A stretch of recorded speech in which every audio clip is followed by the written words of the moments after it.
P Jayarajan Prakash Javadekar കൂടിക്കാഴ്ച അടഞ്ഞ അധ്യായമല്ലെന്നും party ചർച്ച ചെയ്യുമെന്നും BDJSനെ ഉപയോഗിച്ച് SNDPയെ കാവ്യവൽക്കരിക്കാൻ ശ്രമം നടക്കുകയാണെന്നും MV ഗോവിന്ദൻ മാസ്റ്റർ പറഞ്ഞു. അദ്ദേഹം മാധ്യമങ്ങളെ കണ്ടിരുന്നു. തത്സമയ ദൃശ്യങ്ങളിലേക്ക്. BJP നടത്തിക്കൊണ്ടിരിക്കുന്ന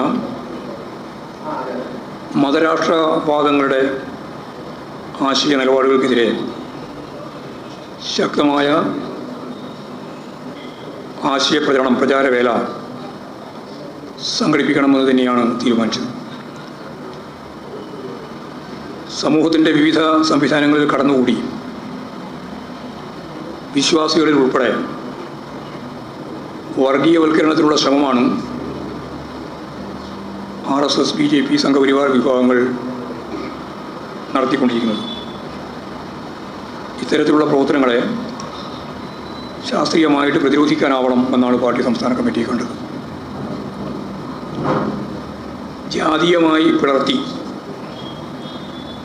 വർഗീയമായി യോജിപ്പിക്കുക എന്ന നയമാണ് സ്വത്ത് രാഷ്ട്രീയത്തിൻ്റെ അടിസ്ഥാനത്തിൽ BJP കൈകാര്യം ചെയ്യുന്നത്. ഇത് തിരിച്ചറിഞ്ഞ് ഇടപെടുന്ന രീതിയാണ് നമുക്ക് ആവിഷ്കരിക്കേണ്ടത്. കേരളത്തിലെ ഏറ്റവും പ്രധാനപ്പെട്ട നവോത്ഥാന നായകരിൽ പ്രമുഖൻ എല്ലാവർക്കും പറയുന്നത് പോലെ ശ്രീനാരായണ ഗുരുവാണ്. ശ്രീനാരായണ ഗുരു സ്ഥാപിച്ച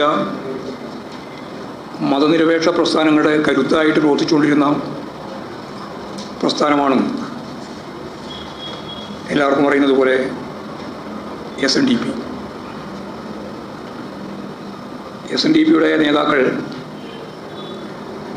CPM-എതിരായിട്ടുള്ള വിമർശനം വ്യക്തിപരമായിട്ടുൾപ്പെടെ നടത്തിക്കൊണ്ടിരിക്കുകയാണ്. അതിനെ ഞങ്ങൾ കാണുന്നത് SNDP രൂപീകരിക്കുമ്പോഴും SNDP ശക്തിയായിട്ട് കേരളത്തിൻ്റെ വിവിധ മേഖലകളിൽ ശക്തിപ്പെടുത്തുമ്പോഴുമെല്ലാം ശ്രീനാരായണ ഗുരുവിൻ്റെ ദർശനങ്ങൾ വളരെ സജീവമായിട്ട് അത് ഉയർത്തിപ്പിടിച്ചു. അതിൻ്റെ ഭാഗമാണ് ഒരു ജാതി, ഒരു മതം, ഒരു ദൈവം. പിന്നീട് സർവമത സമ്മേളനങ്ങൾ. മതം ഏതായാലും അതിലെല്ലാം ഉൾച്ചേർന്നിരിക്കുന്ന സത്ത ഒന്നാണ് എന്ന് അദ്ദേഹം വിശദീകരിക്കുകയുണ്ടായി. മതസൗഹാർദ്ദത്തിൻ്റെയും മതനിരപേക്ഷതയുടെയും നിലപാടുകളാണ് SNDP എല്ലാ കാലത്തും ശ്രീനാരായണ ദർശനത്തെ അടിസ്ഥാനപ്പെടുത്തി ഉയർത്തി പിടിക്കുന്നത്. എന്നാൽ BDJSൻ്റെ രൂപീകരണത്തോടെ BDJSനെ ഒരു ഉപകരണമായി ഉപയോഗിച്ച് RSSൻ്റെ അജണ്ട SNDP മേഖലയിൽ കാവ്യവൽക്കരണം പൂർത്തിയാക്കാനാണ്. ഇതാണ് ഞങ്ങൾ ഉയർത്തിയ വിമർശനം. ചാതുർവർണ്ണ വ്യവസ്ഥ അടിസ്ഥാനപ്പെടുത്തിയ ഭരണഘടന വേണം, മനുസ്മൃതിയായിരിക്കണം അതിൻ്റെ അന്തർധാര എന്ന് RSS ആണ് വ്യാപകമായിട്ട് ഇന്ത്യയിൽ പ്രചരിപ്പിച്ചത്. 18ാം ലോകസഭാ തെരഞ്ഞെടുപ്പിൻ്റെ ഭാഗമായി 2/3 ഭൂരിപക്ഷം നേടാൻ 370 മുതൽ 430 വരെ സീറ്റ് BJP ഒറ്റയ്ക്ക് കരസ്ഥമാക്കുമെന്ന പ്രചരണമാണ് അവർ സംഘടിപ്പിച്ചത്. എന്തായിരുന്നു ഉന്നമെന്ന് എല്ലാവർക്കും അറിയാം. അത് ഭരണഘടനയെ അവരാഗ്രഹിക്കുന്നത് പോലെ മാറ്റാൻ വേണ്ടിയിട്ടായിരുന്നു. അത് മനുസ്മൃതിയെ അടിസ്ഥാനപ്പെടുത്തി ചാതുർവർണ്ണ വ്യവസ്ഥ കൈകാര്യം ചെയ്യുന്ന ഒരു ഭരണഘടന, അതായിരുന്നു RSSൻ്റെയും BJPയുടെയും പരിപാടി. ഏതായാലും ഇന്ത്യൻ ജനത അവിടെ ഈ അജണ്ട തിരിച്ചറിഞ്ഞ് അതിനെതിരായി നിലപാട് സ്വീകരിച്ചു എന്നുള്ളതാണ് ഈ തെരഞ്ഞെടുപ്പിൽ ഏറ്റവും പ്രധാനപ്പെട്ട നേട്ടം. അങ്ങനെയുള്ള ഒരു സാഹചര്യത്തിൽ BDJS വഴി BJPയിലേക്ക് ചാതുർവർണ്ണ വ്യവസ്ഥയ്ക്ക് വേണ്ടി നിരന്തരമായി വാദിച്ചുകൊണ്ടിരിക്കുന്നവർക്ക് വേണ്ടി SNDP-യിൽ കാര്യങ്ങൾ നിർവഹിക്കപ്പെടുന്ന സാഹചര്യം വരുന്നതിനെയാണ് ഞങ്ങൾ ശക്തിയായിട്ട് വിമർശിച്ചത്. ആ വിമർശനം ഇനിയും തുടരും. ശ്രീനാരായണ ഗുരുവിൻ്റെ പ്രസ്ഥാനം മതനിരപേക്ഷ ഉള്ളടക്കമുള്ള പ്രസ്ഥാനമാണ്. അതിനെ കാവ്യവൽക്കരിക്കാൻ അനുവദിക്കില്ല എന്ന നിശ്ചയദാർഢ്യത്തോടുകൂടി നിലപാട് സ്വീകരിക്കേണ്ട അവർ തന്നെയാണ്. ആ നിലപാട് അവർ സ്വീകരിക്കും എന്ന് തന്നെയാണ് ഞങ്ങൾ പ്രതീക്ഷിക്കുന്നത്. ഇതേപോലെ തന്നെ മറുഭാഗത്ത് മുസ്ലിം ലീഗ് മതരാഷ്ട്രവാദികളുമായി യോജിച്ച് പ്രവർത്തിക്കുകയാണ്. മുസ്ലിം ലീഗിൻ്റെ ആശയ നേതൃത്വമായി മതരാഷ്ട്രവാദികൾ SDP, ജമാഅത്ത് ഇസ്ലാമി, അതിൻ്റെ പോപ്പുലർ ഫ്രണ്ട് മാറിയിരിക്കുന്നു എന്നുള്ളതാണ് ഏറ്റവും ശക്തമായ ഗൗരവമുള്ള ഒരു പ്രശ്നം. ഈ നിലപാടിനെ ശക്തിയായിട്ട് തുറന്നു കാണിക്കുക എന്നുള്ളതും ഈ സന്ദർഭത്തിൽ ഏറ്റവും പ്രധാനപ്പെട്ട കാര്യമാണ്. ഒരു ഭാഗത്ത് ഭൂരിപക്ഷ വർഗീയത, സ്വത്തുരാഷ്ട്രീയം കൂടിച്ചേർത്ത് ജാതി സംഘടനകൾക്കകത്ത് ഞാൻ നേരത്തെ പറഞ്ഞതുപോലെ വെള്ളം കടക്കാത്ത അറിയായി ഓരോന്നിനെയും സംഘടിപ്പിക്കുകയും എന്നാൽ ഓരോന്നോരോന്നായി വർഗീയവൽക്കരിക്കുകയും ചെയ്യുന്ന സമീപനം, അതിനെ അതിശക്തിയായിട്ട് എതിർക്കും. വർഗീയ ശക്തികൾ പരസ്പരം ശക്തിപ്പെടുകയാണ് ചെയ്യുന്നത്, പരസ്പരം കുറ്റപ്പെടുത്തിയിട്ട്. അതാണിപ്പോൾ കണ്ടുകൊണ്ടിരിക്കുന്ന ഒരു ചിത്രം. ഒരു ഭാഗത്ത് ഭൂരിപക്ഷ വർഗീയതയും മറുഭാഗത്ത് ന്യൂനപക്ഷ വർഗീയതയും, ഒപ്പം UDF. ഇത് ഞാൻ നേരത്തെ ചൂണ്ടിക്കാണിച്ചതുപോലെ പരസ്പരം ശക്തിപ്പെടുത്തുന്ന നിലപാട് ഈ രണ്ട് വർഗീയതകൾ തമ്മിലുള്ള മത്സരം ഇവർക്ക് രണ്ടിനും അനുകൂലമായി രൂപപ്പെടും എന്നുള്ളതാണ് വസ്തുത. ന്യൂനപക്ഷ വിഭാഗങ്ങളെ പരസ്പരം ഏറ്റുമുട്ടിക്കുന്നതിന് വേണ്ടിയുള്ള പ്രവർത്തനവും സംഘപരിവാർ ഇപ്പോൾ ചെയ്തുകൊണ്ടിരിക്കുകയാണ്. കാസ ഉൾപ്പെടെയുള്ള ക്രിസ്തീയ മേഖലയിൽ പ്രവർത്തിക്കുന്ന ഇതേ നിലപാട് സ്വീകരിക്കുന്ന വിഭാഗവും ഈ പ്രചരണത്തിൻ്റെ ഭാഗമായിട്ട് അതിന് മുമ്പിൽ നിൽക്കുന്നുവെന്ന് നമുക്ക് കാണാൻ കഴിയും. അപ്പോൾ സ്വത്ത് രാഷ്ട്രീയത്തെയും അതിൻ്റെ നിലപാടുകളെയും എല്ലാവരും ശക്തിയായിട്ട് തുറന്ന് എതിർക്കേണ്ടതായിട്ടുണ്ട്. മതനിരപേക്ഷത പുലരണമെന്ന് ആഗ്രഹിക്കുന്നവരെല്ലാം, എല്ലാ മതവിശ്വാസികൾക്കും പുലരാൻ സാധിക്കുന്ന ഒരു നാട് എന്ന് പറയുന്നത് അത് മതനിരപേക്ഷ സമൂഹമാണ്. അല്ലാതിരുന്നാൽ വർഗീയ ശക്തികൾ തമ്മിൽ ഞാൻ നേരത്തെ പറഞ്ഞതുപോലെ പരസ്പരം ശക്തിപ്പെടുന്ന സംഘർഷവും ഏറ്റുമുട്ടലുമായിരിക്കും ഫലം. മതനിരപേക്ഷതയുടെ ഏറ്റവും പ്രധാനപ്പെട്ട ഒരു ഭാഗമാണ്, ഒരു അജണ്ടയാണ് ന്യൂനപക്ഷ പരിരക്ഷ. അത് ന്യൂനപക്ഷ പ്രീണനമാണെന്ന രീതിയിൽ RSS അതിശക്തിയായിട്ട് പ്രചരിപ്പിക്കുകയാണ്. ആ നിലപാടിനെ തുറന്നു കാണിക്കേണ്ടതുണ്ട്. ഇടതുപക്ഷ രാഷ്ട്രീയത്തിൽ തന്നെ ഏറ്റവും പ്രധാനപ്പെട്ട ഒരു ചുമതല ന്യൂനപക്ഷ ജനങ്ങൾ ജീവിക്കുന്ന രാജ്യത്ത് ന്യൂനപക്ഷ സംരക്ഷണമാണ്. ഇത് ലോകത്തെവിടെയും മാർക്സിസ്റ്റുകാർ കൈകാര്യം ചെയ്യുന്ന ഒരു സമീപനമാണ് എന്നുകൂടി ചൂണ്ടിക്കാണിക്കുകയാണ്. നഗരമേഖലയിലെ പ്രവർത്തനങ്ങൾ ശക്തിപ്പെടുത്തണം എന്ന് പാർട്ടി തീരുമാനിച്ചു. നവമാധ്യമ രംഗത്ത് അതിശക്തിയായ രീതിയിൽ മാർക്സിസ്റ്റ് വിരുദ്ധ പ്രചാരവേല, ഗവൺമെൻറ് വിരുദ്ധ പ്രചാരവേല ഒരു ഭാഗത്ത് കോൺഗ്രസും മറുഭാഗത്ത് BJP-യും ശക്തിപ്പെടുത്തിക്കൊണ്ടിരിക്കുകയാണ്. CPM-നെ എങ്ങനെയാണ് കുറ്റപ്പെടുത്താനാവുക എന്നത് ആലോചിച്ച് ഒരു കാര്യവും വ്യക്തമായിട്ട് മനസ്സിലാക്കാണ്ട് തന്നെ ചർച്ച ആരംഭിക്കുന്ന നിലയാണ് ഇപ്പോൾ കേരളത്തിലുള്ളത്. MABയുടെ ഒരു ലേഖനത്തിൻ്റെ പേരും പറഞ്ഞ് പച്ചക്കുതിരി ഭാഗമായിട്ട് മാധ്യമങ്ങൾ ചർച്ച നടത്തി. ആരും വായിച്ചില്ല. ചർച്ചയ്ക്ക് പോയവരും വായിച്ചില്ല, ചർച്ച സംഘടിപ്പിച്ചവരും വായിച്ചിട്ടില്ല. എന്താ MABയുടെ ലേഖനം? ആദ്യം പറഞ്ഞു മാറിപ്പോയി, അത് ബാലകൃഷ്ണൻ്റെ ലേഖനം. പിന്നെ പറഞ്ഞു അത് തെറ്റിപ്പോയി, ഇതല്ല ലേഖനം, മാറിപ്പോയി. അപ്പോൾ നിങ്ങൾ ചർച്ച സംഘടിപ്പിച്ചു. എന്തെങ്കിലും ജനാധിപത്യ മര്യാദ ഉണ്ടെങ്കിൽ തെറ്റായിപ്പോയി എങ്ങനെ പറയണ്ടേ? ചില മാധ്യമങ്ങൾ ചർച്ച സംഘടിപ്പിച്ചവർ തെറ്റായിപ്പോയി എന്ന് പറഞ്ഞു. ബാക്കി പറഞ്ഞില്ലല്ലോ. ശരി മാത്രം ചെയ്യുന്ന കുറേ മാധ്യമങ്ങളാണ്, അവരാണ് ഈ പരിപാടി സംഘടിപ്പിച്ചത്. അപ്പോൾ യഥാർത്ഥത്തിൽ എന്തും ചെയ്യാൻ യാതൊരു മടിയുമില്ലാത്ത ഒരു മാധ്യമ ശൃംഖലയാണ് ഇടതുപക്ഷത്തിനെതിരായിട്ട്, മുഖ്യമന്ത്രിക്കെതിരായിട്ട്, അതുപോലെ ഗവൺമെൻറ്റിനെതിരായിട്ട് എന്തെല്ലാം കമ്മ്യൂണിസ്റ്റ് വിരുദ്ധ ആയുധമായി ഉപയോഗിക്കാൻ കഴിയുമോ അതെല്ലാം എടുത്ത് ഇപ്പോൾ പ്രയോഗിച്ചുകൊണ്ടിരിക്കുകയാണ്. അതിൻ്റെ ഏറ്റവും അവസാനത്തെ കാര്യമാണ് ഞാൻ പറഞ്ഞത്. ഇടതുപക്ഷ ശക്തികളുടെ ആശയപ്രചരണം ശക്തിപ്പെടുത്താൻ സാധിക്കേണ്ടതുണ്ട്. യുവജന വിദ്യാർത്ഥി മേഖലയിലും നല്ല രീതിയിലുള്ള പ്രവർത്തനം കാഴ്ചവെക്കാനാവണം. സർക്കാരിൻ്റെ നേട്ടങ്ങൾ ജനങ്ങൾക്കിടയിൽ നല്ലതുപോലെ പ്രചരിപ്പിക്കാൻ സാധിക്കണം. ഇതിൻ്റെ ഒപ്പം തന്നെ കേന്ദ്ര ഗവൺമെൻറ് അതിൻ്റെ നിലപാട് മാറ്റിയിട്ടില്ല. ഒരു സാമ്പത്തിക ഉപരോധം തന്നെയാണ് കേന്ദ്ര ഗവൺമെൻറ് കേരളത്തോട് എടുത്തുകൊണ്ടിരിക്കുന്ന സമീപനം. ഇത് തിരഞ്ഞെടുപ്പ് വരുമ്പോൾ മാത്രം പറഞ്ഞിട്ട് കാര്യമില്ല. തുടർച്ചയായി കേരളത്തിലെ ജനങ്ങളെ മുഴുവൻ അണിനിരത്തി അതിശക്തിയായ ജനകീയ മുന്നേറ്റം കേരളത്തോട് കാണിക്കുന്ന ഈ ഫെഡറൽ സംവിധാനത്തെ തകർക്കുന്ന, മതനിരപേക്ഷ ഉള്ളടക്കത്തെ ബലവെക്കാത്ത, ജനാധിപത്യപരമായ രീതിയിൽ കൈകാര്യം ചെയ്യേണ്ടുന്ന സാമ്പത്തിക സംവിധാനത്തെ മാറ്റി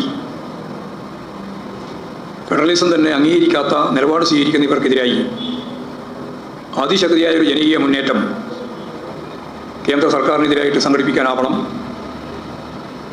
ആ രീതിയിലുള്ള പോരാട്ടവും സമരവും സംസ്ഥാന കമ്മിറ്റി ഇന്ന് അംഗീകരിക്കുകയും തുടർന്ന് പ്ലാൻ ചെയ്യാൻ ആവശ്യമായ നിർദ്ദേശം നൽകുകയും ചെയ്തിട്ടുണ്ട്. അതേപോലെ 2-3 പ്രധാനപ്പെട്ട കാര്യങ്ങൾ ഇതിൻ്റെ ഒപ്പം തന്നെ കൈകാര്യം ചെയ്യാൻ തീരുമാനിച്ചിരിക്കുകയാണ്. ഒന്ന്, കേരളം അഭിമുഖീകരിക്കുന്ന വളരെ പ്രധാനപ്പെട്ട പ്രശ്നമാണ് ആമയിഴഞ്ചാൻ തോടുമായിട്ട് ബന്ധപ്പെട്ടാണ് കുറേയും കൂടി പ്രകടമായിട്ട് പുറത്തു വന്നത്. ദൈവത്തിൻ്റെ സ്വന്തം നാട് എന്നാണ് കേരളത്തെ പറ്റി പറയുക.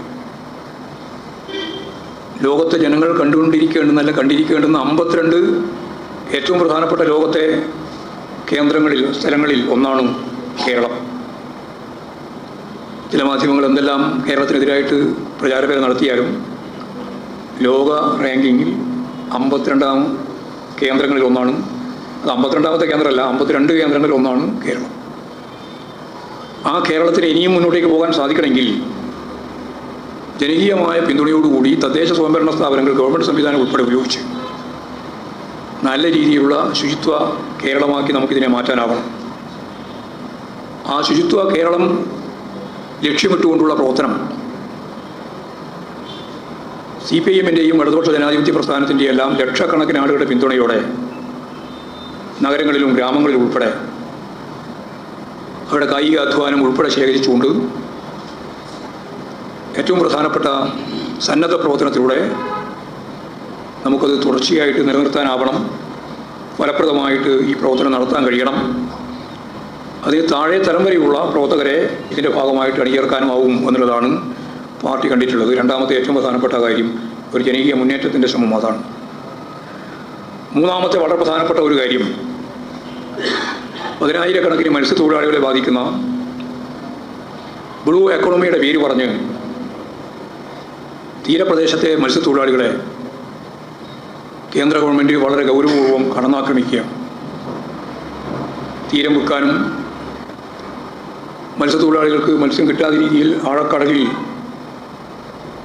ബഹുരാഷ്ട്ര കമ്പനികൾക്ക് പൂർണ്ണമായിട്ടുള്ള മത്സ്യ ശേഖരത്തിനും സംസ്കരണത്തിനും നിലപാട് സ്വീകരിച്ച് അംഗീകരിക്കുകയും ചെയ്യുന്ന സമീപനത്തിനെതിരായി പാവപ്പെട്ട മത്സ്യത്തൊഴിലാളികളെ ആകെ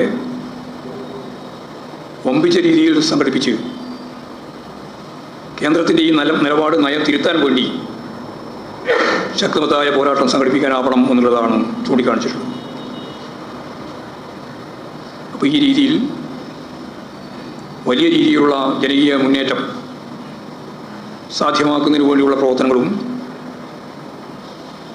ഇതിൻ്റെ ഭാഗമായിട്ട് തന്നെ സംഘടിപ്പിക്കാൻ ഉദ്ദേശിക്കുകയാണ്. നവമാധ്യമ മേഖലയിൽ നടന്നുകൊണ്ടിരിക്കുന്ന കടന്നാക്രമണങ്ങളുണ്ട്. അത് സ്ത്രീകൾക്ക് നേരെ ഇപ്പോഴും ശക്തിയായിട്ട് വരികയാണ്. രക്ഷാപ്രവർത്തനം നേതൃത്വം നൽകാൻ ശ്രമിച്ച, നേതൃത്വം നൽകിയ മേയർക്കെതിരായിട്ട് ഇവിടെ തിരുവനന്തപുരത്ത് ഗവൺമെൻറ്റിൻ്റെ ഭാഗമായിട്ട് ഔദ്യോഗികമായി കാര്യങ്ങൾ നിർവഹിക്കുന്നതിനിടയിൽ മുഖ്യമന്ത്രിയെ സംബന്ധിച്ചിടത്തോളം അത് അവരുടെ പ്രവർത്തനങ്ങളെ സംബന്ധിച്ച് വിശദീകരിച്ച സർക്കാർ സംവിധാനത്തിൻ്റെ ഭാഗമായിട്ട് നിൽക്കുന്ന ഉദ്യോഗസ്ഥർക്കെതിരായി ദിവ്യ നായരെ പോലെയുള്ള അയ്യരെ പോലെയുള്ള ആളുകൾക്കെതിരായി സൈബർ ആക്രമണം വളരെ ശക്തിയായിട്ട് പോകും. ആ പരിപാടിയിൽ പങ്കെടുത്തിട്ടുള്ള മുഖ്യമന്ത്രിയുടെ പ്രവർത്തനങ്ങളെ ശക്തിയായിട്ട് എടുത്തു പറഞ്ഞ ചീഫ് സെക്രട്ടറിയെ സംബന്ധിച്ചിടത്തോളം പ്രശ്നമില്ല. IAS-കാരിയായ ദിവ്യ അയ്യരുടെ പരാമർശം സംബന്ധിച്ചാണ് വലിയ പ്രശ്നം.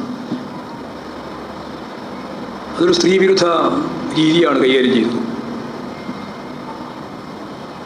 കോൺഗ്രസിൻ്റെ തന്നെ പ്രധാനപ്പെട്ട ആളുകളാണ് അതിന് നേതൃത്വം കൊടുത്തത്. അവർ കോൺഗ്രസ് നേതാവിൻ്റെ ഭാര്യയായി പോയി എന്നുള്ളതുകൊണ്ട് ഔദ്യോഗികമായി ഗവൺമെൻറ് സംവിധാനത്തിൻ്റെ ഭാഗമായിട്ട് പദപ്രയോഗങ്ങൾ പോലും അവരാഗ്രഹിക്കുന്നത് പോലെ അല്ലാതിരുന്നാൽ എന്താകും എന്നുള്ളൊരു ചിത്രമാണ് നമ്മൾ കണ്ടത്.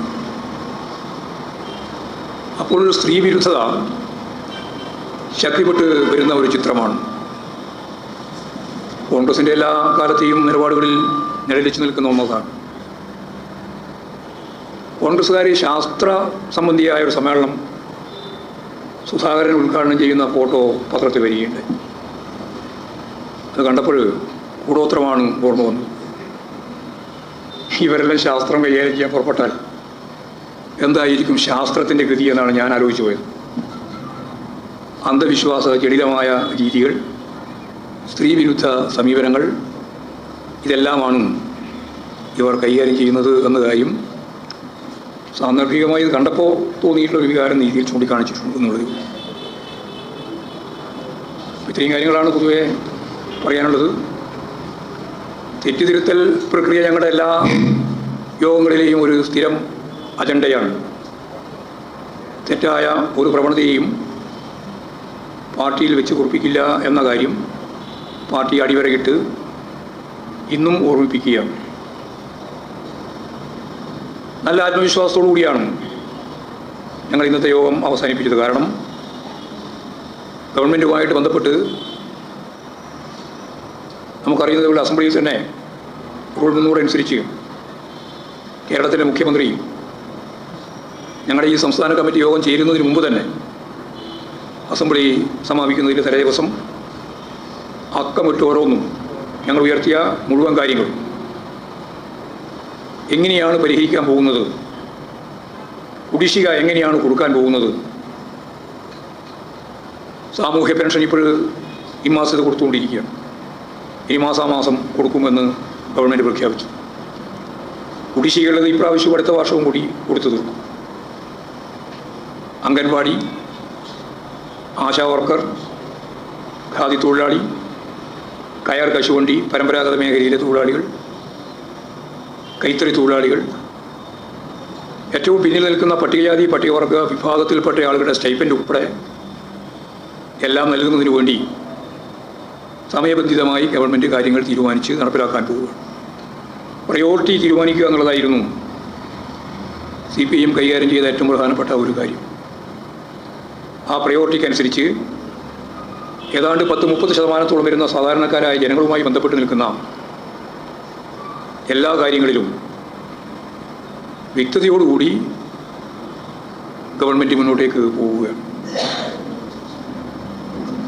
സാമ്പത്തിക മാനേജ്മെൻറ്റ് വളരെ നല്ല രീതിയിലാണ് ധനകാര്യ മേഖല കൈകാര്യം ചെയ്യുന്നത്. വികസനത്തിൻ്റെ കാര്യത്തിൽ, പണം വിനിയോഗിക്കുന്ന കാര്യത്തിൽ സർവകാല റെക്കോർഡാണ് കേരളത്തിലെ ഇടതുപക്ഷ മുന്നണി ഗവൺമെൻറ്. കഴിഞ്ഞ ഗവൺമെൻറ്റിൻ്റെ കാലത്ത് ചിലവഴിച്ചതിനേക്കാൾ കൂടുതൽ സംഖ്യ നമുക്കിപ്രാവശ്യം ഈ 2 വർഷം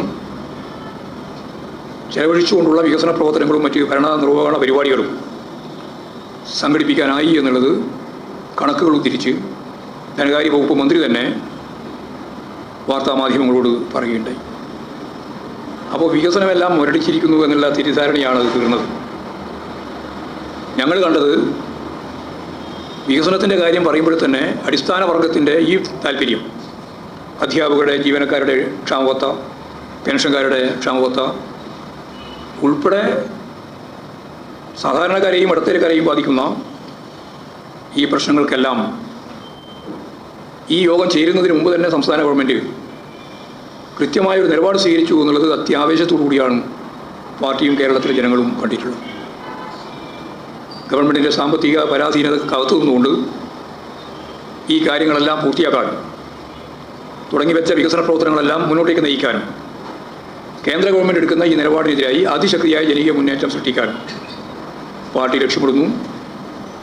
ഗവൺമെൻറ്റുമായിട്ട് നല്ലതുപോലെ സഹകരിച്ച് ഗവൺമെൻറ് നടപ്പിലാക്കിക്കൊണ്ടിരിക്കുന്ന വികസന പ്രവർത്തനങ്ങളാകെ ജനങ്ങളിലെത്തിക്കാനുള്ള പ്രവർത്തനവും ഇതിൻ്റെ ഭാഗമായിട്ട് സംഘടിപ്പിക്കുകയാണ്. ഗ്രാമീണ റോഡുകളുടെ തകർച്ച ഇതൊരു വളരെ പ്രധാനപ്പെട്ട പ്രശ്നം.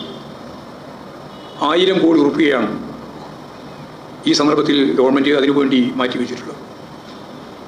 അപ്പോൾ എല്ലാ മേഖലയിലും, സർവതല സ്പർശിയായ മേഖലയിൽ ഫലപ്രദമായ ഒരു ഇടപെടൽ, പാർട്ടിയിൽ നടന്ന ചർച്ചയും ഗവൺമെൻറ്റിൻ്റെ നിലപാടുമെല്ലാം വെച്ച് നമുക്ക് കൈകാര്യം ചെയ്യാൻ കഴിഞ്ഞു എന്നുള്ള പ്രത്യേകത കൂടി ചൂണ്ടിക്കാണിക്കുക.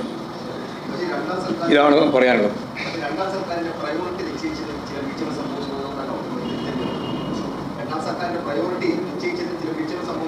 നമ്മൾ പ്രയോറിറ്റി നിശ്ചയിക്കാതെയാണ് പ്രവർത്തിച്ചത്. കാരണം എല്ലാം ചെയ്യാൻ കഴിയുമെന്നുള്ള ധാരണയിലാണ് എല്ലാം വീഴ്ച വന്നിരിക്കുന്നത്. അത് കേന്ദ്ര ഗവൺമെൻറ്റിൻ്റെ വീഴ്ചയല്ലേ.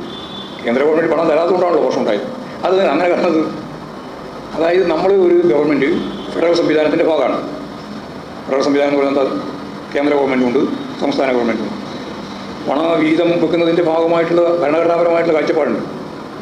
ആ കാഴ്ചപ്പാടൊന്നും അംഗീകരിക്കാതെ കേരളത്തിന് പണം തരാതിരിക്കുക എന്നുള്ള പ്രശ്നം വരുമ്പോഴല്ലേ ഇത് നമ്മൾ അംഗീകരിച്ചത്. അപ്പോഴാണ് പ്രയോറിറ്റി തീരുമാനിക്കണം എന്ന് പറഞ്ഞത്. അതിപ്പോൾ പ്രയോറിറ്റി തീരുമാനിച്ച് മുമ്പോട്ടേക്ക് പോകും.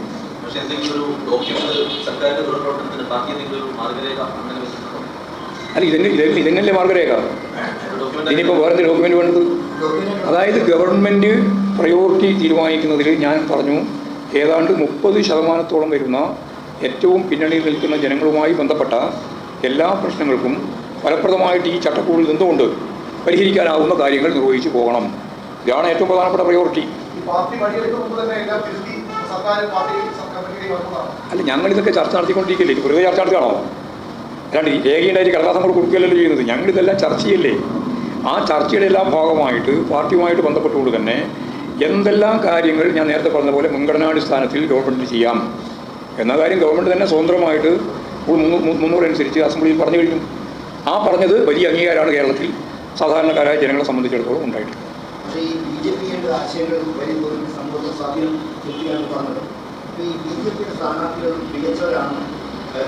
കേരള പ്രഭാരിയുമായി കൂടിക്കാഴ്ച നടത്തിയിരിക്കുന്ന ഒരാളെ എൽഡിഎഫിന്റെ കണ്ണൂർ സ്ഥാനത്ത് ഇരുത്തുന്നത് ശരിയാണോ? മാത്രമല്ല സിപിഎം ദേശീയ സ്പീക്കർ പ്രകാശ് ബാബു അടക്കമുള്ള ആൾക്കാരെ പരസ്യമായി വിമർശനം ഉന്നയിക്കുന്നു. ഇക്കാര്യത്തിലുള്ള പാർട്ടി സംഘടന ഇല്ല, അത് സംബന്ധിച്ച് എല്ലാം കൂടെ തീരുമാനത്തിലേക്ക് ഇപ്പോൾ സംഘടന ഞാൻ പറഞ്ഞില്ലേ, സംഘടനപരമായിട്ട് അടുത്ത കമ്മിറ്റിയിൽ മാത്രമേ കാര്യങ്ങളൊക്കെ തീരുമാനിക്കൂ. അതിലേക്ക് ഞങ്ങൾ ആ ചർച്ചയിലേക്കും പോയിട്ടില്ല. ഞങ്ങളിപ്പോൾ ഈ ഗവൺമെൻറ്റുമായിട്ട് ഞാൻ ഈ പറഞ്ഞ കാര്യങ്ങളൊക്കെയാണ് കൈകാര്യം ചെയ്തത്. മറ്റു കാര്യങ്ങളൊക്കെ പിന്നീട് ചർച്ച ചെയ്ത് ഇതിൻ്റെ എല്ലാം ഒപ്പം ചേർന്ന് കൊണ്ടുപോകേണ്ടിരിക്കുക എന്നാണ് പറഞ്ഞത്. അടഞ്ഞ അധ്യായങ്ങൾ പിന്നെ ചർച്ച ചെയ്ത് പറയേണ്ട കാര്യമില്ല. അടഞ്ഞിട്ടില്ല. ബി ജെ പി വിരുദ്ധ അന്നും ഇന്നും ഞങ്ങൾ നയമായിട്ട് കൊണ്ടുപോകാം. അങ്ങനെ അദ്ദേഹം ഒരു കാര്യത്തിലും ബി ജെ പിക്ക് അനുകൂലമായ നിലപാട് സ്വീകരിച്ചിട്ടൊന്നുമില്ല. കാര്യമൊന്നും പറഞ്ഞു, അത്രയേ ഉള്ളൂ. അത് ഞങ്ങൾ അതേ പറഞ്ഞില്ലേ. പിണറായി തന്നെ അതിന് ശരിയായ രീതിയിൽ അതിന് അപ്പോൾ തന്നെ മറുപടി കൊടുക്കുകയും ചെയ്തു. അത് തന്നെയാണ് അതിൻ്റെ ഏറ്റവും പ്രധാനപ്പെട്ട കാര്യം. ഓർമ്മയുണ്ടോ പറഞ്ഞത്? പിണറായി അന്ന് പറഞ്ഞത് ഓർമ്മയില്ലേ? അല്ല, തിരുത്തിക്കൊണ്ടല്ലേ ഞങ്ങൾ മുന്നോട്ടേക്ക് പോകുന്നത്. എല്ലാം തിരുത്തിക്കൊണ്ടാണ് പോവുക. ആരൊക്കെ തിരുത്തേണ്ടിയുണ്ടോ തിരുത്തേണ്ടവരെല്ലാം തിരുത്തി മുമ്പോട്ടേക്ക് പോകുക. ഇന്നയാൾ ഇങ്ങനെ തിരുത്തണം എന്നല്ല ഞങ്ങൾ പറയുന്നത്, മൊത്തം തന്നെയാണ് പറയുന്നത്. അത് ഞങ്ങൾക്കും ബാധകമാണ്. ആർക്കെങ്കിലും ഒരാൾക്ക് തിരുത്തലില്ല, ബാക്കി എല്ലാവർക്കും തിരുത്തൽ ഞങ്ങൾക്ക് പറയുന്നില്ല. എല്ലാവർക്കും തിരുത്തലുണ്ട്. തിരുത്തി മുന്നോട്ടേക്ക് പോകണം.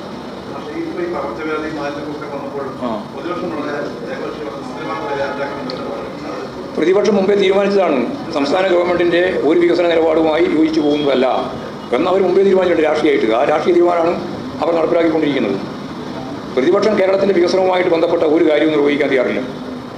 അതിപ്പോൾ പകർച്ചവ്യാധി ആയാലും എന്ത് വ്യാധിയായാലും ഞങ്ങൾക്കത് ബാധകമല്ല എന്ന രീതിയിലാണ് അവരുടെ നിലപാട്.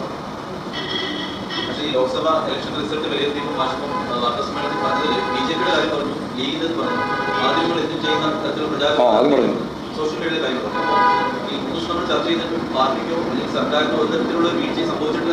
അതൊക്കെ കഴിഞ്ഞ പത്രസമ്മേളനം ഞാൻ പറഞ്ഞാണല്ലോ. അതിനെ ആവർത്തിച്ച് പറഞ്ഞുകൊണ്ടിരിക്കേണ്ടിയിരുന്നു. അത് അന്ന് ചർച്ച ചെയ്തതിൻ്റെ മേലെ സംഘടനാപരമായി എന്ത് നിലപാട് സ്വീകരിച്ചു എന്ന് പറയാനാണ് ഈ കമ്മിറ്റി. അല്ലാണ്ട് അതെന്നെ ആവർത്തിച്ച് പറഞ്ഞുകൊണ്ടിരിക്കാനല്ല. എവിടെയാണ് വീഴ്ച വന്നത്? കേന്ദ്രത്തിൽ നയങ്ങളുള്ള വീഴ്ച എവിടെയാണ്? ഈ പാർട്ടിയുടെ അർത്ഥത്തിൽ കൂടുതൽ പാർട്ടി നേതാക്കളുടെ ശൈലി അതാ പറഞ്ഞത്. ഞാൻ തന്നെ തിരുത്തേണ്ടതൊക്കെ നമ്മൾ തിരുത്തുന്ന തന്നെയാണ് പറഞ്ഞത്. മലയാളത്തിലാണ് പറഞ്ഞത്. ആരൊക്കെയാണോ തിരുത്തേണ്ടവരെല്ലാം തിരുത്തും. അത് ഏതെങ്കിലും ഒരു പ്രത്യേക ആളെയും അല്ലെങ്കിൽ ഏതെങ്കിലും ഒരു പേര് വെച്ചുകൊണ്ടല്ല ഞാൻ പറഞ്ഞത്. ആവശ്യമായ തിരുത്തലുകൾക്ക് വിധേയപ്പെടും. ഈ മാലിന്യ പ്രശ്നം ഇപ്പോൾ പാർട്ടിക്ക് ഈ ഒരു സന്നദ്ധ പ്രവർത്തനമായിട്ട് എതിർക്കേണ്ടി വന്നത് ആ വകുപ്പിന്റെ പരാജയം അല്ല നമ്മുടെ പൊതുസമൂഹത്തിൻ്റെ ഒരു മാനസികാവസ്ഥയാണ്. അത് നിങ്ങൾ ഗൗരവം. പത്രം, ഈ മാധ്യമങ്ങളാണ് അതിൽ ഏറ്റവും ശക്തിയായിട്ട് ഇടപെടേണ്ടത്. യഥാർത്ഥത്തിൽ ഈ മാലിന്യം വരുന്നത് എല്ലാ വീടും ശുദ്ധമാക്കണമെന്ന കാര്യത്തിൽ ആർക്കും തർക്കമില്ല. വ്യക്തിശുദ്ധിയും വളരെ പ്രധാനമാണ് മലയാളിക്ക്. പക്ഷേ സമൂഹത്തിൻ്റെ മേലെ ചോദ്യചിഹ്നം പോലെ ഈ വേസ്റ്റ് കൊണ്ടുപോയി തള്ളുകയല്ലേ നമ്മളാളുകൾ തന്നെ തള്ളുന്നത്. അത് പത്രം ഈ ആമയിഴഞ്ചാൽ തോടുമായി ബന്ധപ്പെട്ടുകൊണ്ടുള്ള പ്രശ്നത്തിൻ്റെ ശുചിത്വ പ്രശ്നത്തിൽ പൊതുവേ മാധ്യമങ്ങൾ പറഞ്ഞിട്ടുണ്ട്. അതിൻ്റെ ഉത്തരവാദി ഏതെങ്കിലും ഗവൺമെൻറ്, സെൻട്രൽ ഗവൺമെൻറ്റോ സംസ്ഥാന ഗവൺമെൻറ്റോ കോർപ്പറേഷനോ മാത്രമല്ല, അതിൻ്റെ ഉത്തരവാദിത്വത്തിൽ നമുക്ക് തന്നെ പൊതുജനങ്ങൾക്ക് തന്നെ പങ്കുണ്ട് എന്ന് പറഞ്ഞു കഴിഞ്ഞിട്ടുണ്ട്. അതിൽ കർശനമായ നിലപാട് സ്വീകരിച്ച് ഗവൺമെൻറ് പോവുകയാണ്. അപ്പോൾ അതിനോടൊപ്പം തന്നെ സ്ഥാപനങ്ങളിൽ നിന്ന് ഈ മാലിന്യങ്ങൾ എങ്ങനെയാണ് കൃത്യമായിട്ട് സംസ്കരിച്ച് പോവുക എന്നുള്ള കാര്യം അവർ നോക്കുന്നുണ്ട്. അപ്പോൾ അതൊക്കെ കേരളത്തിലുടനീളം അതിൻ്റെ തുടക്കം തിരുവനന്തപുരത്ത് തന്നെയാണ്. നമുക്ക് നന്നായിട്ട് മുന്നോട്ട് കൊണ്ടുപോകാൻ കഴിയുന്നത് തന്നെയാണ് വിചാരിക്കുന്നത്. ജനകീയമായ പിന്തുണ വേണം. ഏത് ഗവൺമെൻറ് തീരുമാനിച്ചിട്ടുണ്ട്.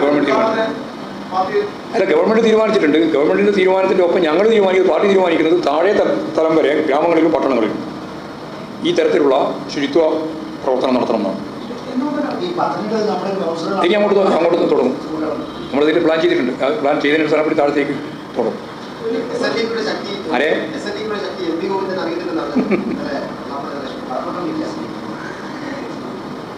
ശക്തിയൊക്കെ നല്ല രീതിയിൽ അറിഞ്ഞുകൊണ്ടാണല്ലോ ഞാൻ പറഞ്ഞത്. ഞങ്ങൾ ഒരിക്കലും SNDP-ക്കെതിരല്ല.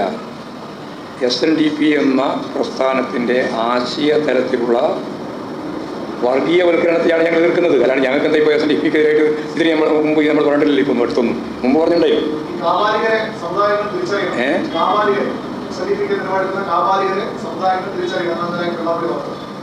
അത് വെള്ളാപ്പള്ളി പറഞ്ഞായിരുന്നു ഞാൻ മറുപടി പദാനുപദം പറയാൻ ഞാൻ ഉദ്ദേശിക്കുന്നില്ല. പക്ഷേ ബാക്കി എല്ലായിട്ടും ഞാൻ മറുപടി പറഞ്ഞു കഴിഞ്ഞിട്ടുണ്ട്.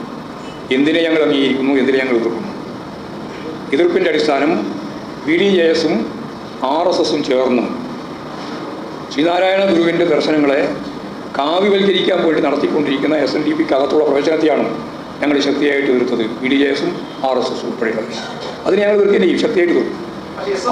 ആര് എന്തെല്ലാം പറഞ്ഞാലും ഈ എതിർപ്പ് ശക്തിയായിട്ട് തുടരും. ഇതൊരു ആശയതരത്തിലുള്ള സമരമാണ്. വെറും ശാരീരിക പ്രശ്നവും വ്യക്തിപരമായ പ്രശ്നവുമല്ല. ഇത് ആശയരംഗത്തുള്ള ഏറ്റവും പ്രധാനപ്പെട്ട സമരമാണ്. ആ സമരം ഏറ്റെടുത്ത് മുമ്പോട്ടേക്ക് പോകുക തന്നെയാണ് ഉദ്ദേശിക്കുന്നത്. SFI നല്ലപോലെ തിരിച്ചു വരും. SFI അതുപോലെ തന്നെ യുവജനം എല്ലാം തന്നെ വളരെ സജീവമായി ശക്തിപ്പെട്ടു വരും എന്നുള്ളതാണ് ഞങ്ങൾ കാണുന്നത്. അങ്ങനെ പ്രായപരിധിയൊന്നുമില്ല.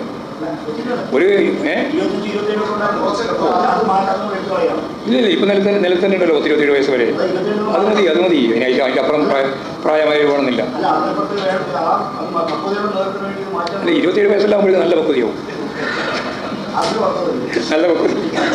ചെറിയ ആൾക്ക് ഒരിക്കൽ പക്വത വരില്ല. ചെറിയ ആൾക്ക് വളരെ ചെറുതാകുമ്പോൾ തന്നെ പക്വത വരും. അതല്ലേ ശക്തിപ്പെടുത്തണം നമ്മൾ തീരുമാനം. അല്ല എന്താണ് ഇപ്പോൾ ഇവിടെ പറഞ്ഞ് വിശദീകരിക്കാൻ പറ്റില്ല. അതെല്ലാം ഒരു അജണ്ടയാണ്. നിലവിലുള്ള പ്രവർത്തനം മെച്ചപ്പെടുത്തി മുമ്പോട്ട് കൊണ്ടുപോകണം. ഇല്ലില്ല, നമ്മളൊന്നും തീരുമാനിച്ചില്ല. സമ്മേളനത്തിൻ്റെ അജണ്ട തീരുമാനിച്ചു.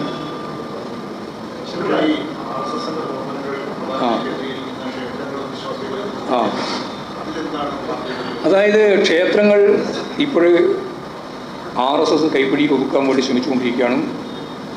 ദേവസ്വം ബോർഡ് ക്ഷേത്രങ്ങൾ ഉൾപ്പെടെ അവിടെ ഒരു തരത്തിലും അടയാളങ്ങളോ അതുപോലെ തന്നെ ശാഖകളോ ഒന്നും നടത്താൻ പാടില്ല എന്നുള്ള കൃത്യമായ സർക്കുലർ നിയമം ഉള്ളപ്പോൾ അതൊന്നും വകവെക്കാതെ RSSകാർ ഈ ക്ഷേത്ര അങ്കണത്തിൽ തന്നെ ശാഖയും പൊടിയും മറ്റു കാര്യങ്ങളൊക്കെ നടത്തിക്കൊണ്ടിരിക്കുന്നുണ്ട്. യഥാർത്ഥത്തിൽ ചെയ്യേണ്ടത് എല്ലാവരും, മതനിരപേക്ഷവാദികളായ എല്ലാവരും, ഞങ്ങൾ മാത്രമല്ല, വിശ്വാസികൾക്ക് ക്ഷേത്രവും അതുപോലെ തന്നെ ഈ സ്ഥാപനങ്ങളെല്ലാം വിട്ടുകൊടുക്കണം. എല്ലാം അതിപ്പോൾ പല പേരിലുണ്ട്. ക്ഷേത്രം എന്ന് പറഞ്ഞാൽ ഒരു പ്രത്യേക രീതിയിലാണ് കാണുന്നത്. ആരാധനാലയങ്ങൾ എന്ന് പറയുന്നതാണ്. ശരി, ഒരു കാവുണ്ട്, അതുപോലെ കോട്ടയുണ്ട്, സ്ഥാനമുണ്ട്, ഇങ്ങനെ പലതും. അവിടെ യഥാർത്ഥത്തിൽ ചെയ്യേണ്ടത് വിശ്വാസികൾക്ക് വേണ്ടിയിട്ടുള്ള അവരുടെ ഒരു കേന്ദ്രം എന്ന രീതിയിലാണ് ഈ ആരാധനാലയങ്ങളെ കാണുന്നത്. വിശ്വാസികളാരും വർഗീയവാദികളല്ല. വർഗീയവാദികൾക്കൊട്ട് വിശ്വാസമില്ല. അവർ വർഗീയവാദം ഒരു ഉപകരണമായിട്ട് ഉപയോഗിക്കുന്നു എന്ന് മാത്രമേ ഉള്ളൂ. അവർക്ക് വിശ്വാസമൊന്നുമില്ല. അപ്പോൾ വർഗീയവാദിക്ക് വിശ്വാസമില്ല, വിശ്വാസിക്ക് വർഗീയവാദവും ഇല്ല. അപ്പോൾ അവിടെ എന്താ നടക്കുക? അവിടെ നടക്കേണ്ടത് വിശ്വാസികളുടെ കേന്ദ്രങ്ങളെല്ലാം വിശ്വാസികൾക്ക് വിട്ടുകൊടുക്കണം. അവിടെ ഇപ്പോൾ വർഗീയവാദികൾ കയറി അവിടെ വർഗീയവാദ പ്രചരണം സംഘടിപ്പിക്കാൻ വേണ്ടി ഉപയോഗിക്കുക. അത് മാറണം. അത് മാറ്റണമെന്നാണ് ഞങ്ങൾക്ക് വിശ്വാസികളോട് പറയാനുള്ളത്.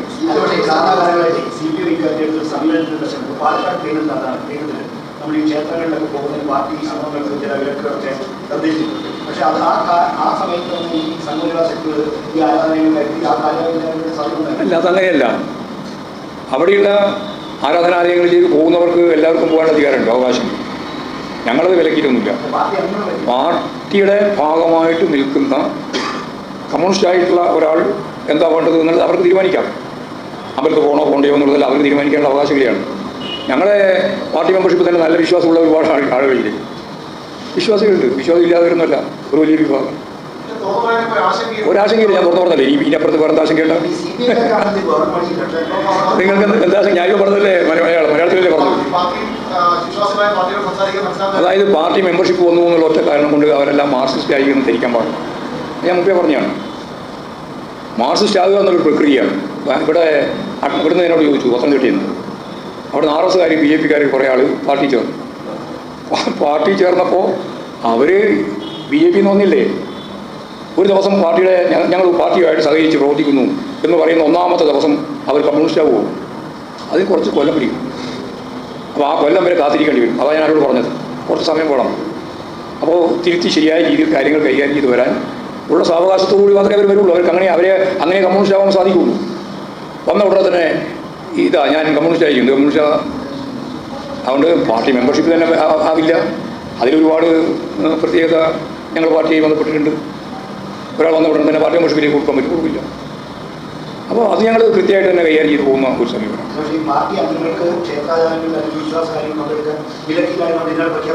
അല്ല, പാർട്ടിയിൽ അംഗമായി എന്നുള്ളത് കൊണ്ട് ഒരാളെ ക്ഷേത്രാരാധനയിൽ നിന്നോ അല്ലെങ്കിൽ അവരുടെ വിശ്വാസ പ്രമാണങ്ങളിൽ നിന്നോ വിലക്കണം എന്ന് പാർട്ടി തീരുമാനിച്ചിട്ടില്ല. വിലക്കണ്ട. പ്രീനല് കഴിഞ്ഞിട്ട് കാലത്ത് ചെയ്യുന്നു, വെറുതെ പ്രീനത്തിൽ അതിന് ശേഷം എന്തെല്ലാം പ്രമേയം വന്നു, അതിന് ശേഷം എന്തെല്ലാം തീരുമാനങ്ങൾ വന്നു.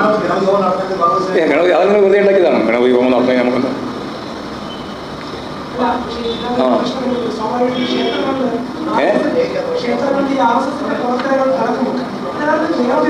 നിയമവിരുദ്ധമാണ്. സർക്കാരിൻ്റെ ഇടപെടലല്ല, ദേവസ്വം ബോർഡിൻ്റെ ഇടപെടലാണ്. അവർക്ക് ഇടപെടാൻ കഴിയുന്നതാണ്. ഇടപെടണം. നിയമവിരുദ്ധമായ നിലപാടുകളെ എതിർക്കണം. അതല്ലല്ലോ, ഒന്നുമല്ല. ശാഖാപ്രവർത്തനം എന്ന് പറഞ്ഞാൽ ശരിയായ പ്രവർത്തനമാണ്. ആളെ കൊല്ലാൻ എങ്ങനെയാണ് പറ്റുമെന്നാണ് പഠിപ്പിക്കുന്നത്. എവിടെ കുത്തിയാലാണ് വേഗം ചാകുക എന്നാണ് പഠിപ്പിക്കുന്നത്. എന്നിട്ട് പറയും ഞങ്ങൾ സാംസ്കാരിക പ്രവർത്തനം. സാംസ്കാരിക പ്രവർത്തനം